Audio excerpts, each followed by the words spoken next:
Di tahun 2022, muncul berita yang cukup membuat heboh masyarakat, yaitu informasi tentang dijadikannya BPJS sebagai salah satu syarat pengurusan kegiatan pendaftaran tanah.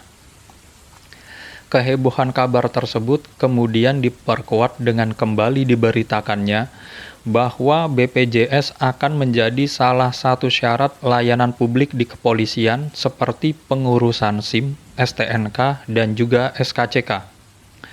Dasar kebijakan yang cukup mengejutkan tersebut adalah telah ditetapkannya Instruksi Presiden Republik Indonesia Nomor 1 Tahun 2022 tentang optimalisasi pelaksanaan Program Jaminan Kesehatan Nasional. Berkaitan dengan kebijakan tersebut, di sini akan diuraikan sebuah keadaan sosial masyarakat. Hanya saja nama yang diceritakan bukanlah nama sebenarnya. Sebut saja Mawar, tanpa Afi, memiliki seorang suami bernama Tawon dan seorang anak bernama Daun. Mawar bekerja sebagai asisten rumah tangga paruh waktu dengan gaji 600.000 per bulan. Alasan Mawar hanya bekerja paruh waktu adalah agar dapat fokus mendampingi tumbuh kembang sang anak. Suami Mawar, yaitu Bang Tawon, bekerja di bengkel kecil pembuatan aksesoris dari besi dengan sistem upah komisi.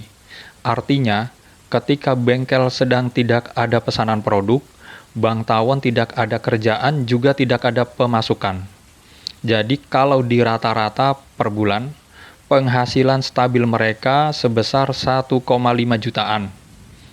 Kadang dan malah bisa kurang kalau Bang Tawon sedang tidak ada pekerjaan. Uang sebesar 1,5 jutaan harus dialokasikan untuk biaya sekolah anak seperti buku, kuota internet, jajan anak, dan uang bensin ketika mengantar anak sekolah. Kemudian, alokasi untuk makan sehari-hari, bayar listrik, kuota internet untuk Mawar dan Bang Tawon, kemudian menyisihkan untuk pajak kendaraan nanti setiap tahunnya, juga untuk pajak PBB, dan juga untuk uang sosial, seperti menyumbang ketika ada undangan hajatan. Di tahun 2022 ini, uang sebesar 1,5 juta untuk kecukupan biaya hidup keluarga kecil seperti Mawar dan Bang Tawon sudah sangat sulit. Jangankan untuk menabung, untuk agar tidak minus saja sangat sulit. Sekarang renungkan apabila keadaan pas tersebut harus dipaksakan untuk membayar iuran sebesar 70.000 per bulannya. 70.000 adalah angka dari BPJS termurah sebesar 35.000 berdasarkan yang sudah beredar di berita-berita. Untuk kasus keluarga Bang Tawon, mereka membutuhkan minimal 2 BPJS. Karena yang punya SIM adalah Mawar dan Bang Tawon. Jadi, estimasi atau perkiraan, mereka harus membayar 2 BPJS termurah, yaitu 70.000 per bulannya. Hal tersebut apa tidak membuat Bang Tawon dan Mawar menjadi tidak nyenyak tidurnya? Lalu, bagaimana kalau Bang Tawon dan Mawar tidak membayar BPJS? Ya, SIM mereka tidak bisa diperpanjang ketika waktunya tiba, yang akibatnya mereka bisa kena sanksi tilang bahkan sampai penyitaan kendaraan. Juga, STNK kendaraan mereka tidak bisa dibayar pajaknya, yang lama-lama bisa menjadikan status kendaraan mereka seperti kendaraan bodong.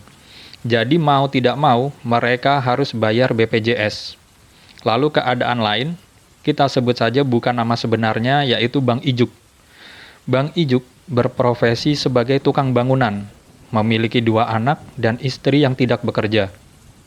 Bagi Bang Ijuk, sistem pengelolaan keuangannya adalah seperti sistem menimbun di lumbung, yaitu ketika panen, hasil panen tidak boleh dihabiskan semua, tetapi hanya dipergunakan seperlunya, seminim mungkin, dan sisanya ditimbun, agar ketika masa panceklik datang, ia tetap bisa bertahan. Begitulah keadaan Bang Ijuk. Ketika sekarang mendapat pekerjaan, Hasilnya tidak boleh dihabiskan semua, karena terkadang setelah pekerjaan sekarang selesai, entah berapa lama lagi harus menunggu pekerjaan lainnya datang.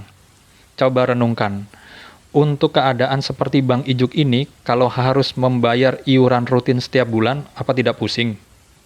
Belum lagi untuk keadaan mereka yang sudah memiliki SIM karena sudah cukup umur, tetapi keadaannya menganggur alias belum bekerja.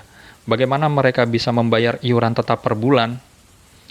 Ini hanya sebatas ajakan untuk merenung, bukan dimaksudkan untuk menilai benar salah atau baik buruknya suatu peraturan ataupun kebijakan, tetapi hanya sebatas menceritakan bahwa ada sisi dalam kehidupan masyarakat yang mungkin terlewat dijadikan pertimbangan sebelumnya, dan semoga bisa menjadi bahan pertimbangan selanjutnya.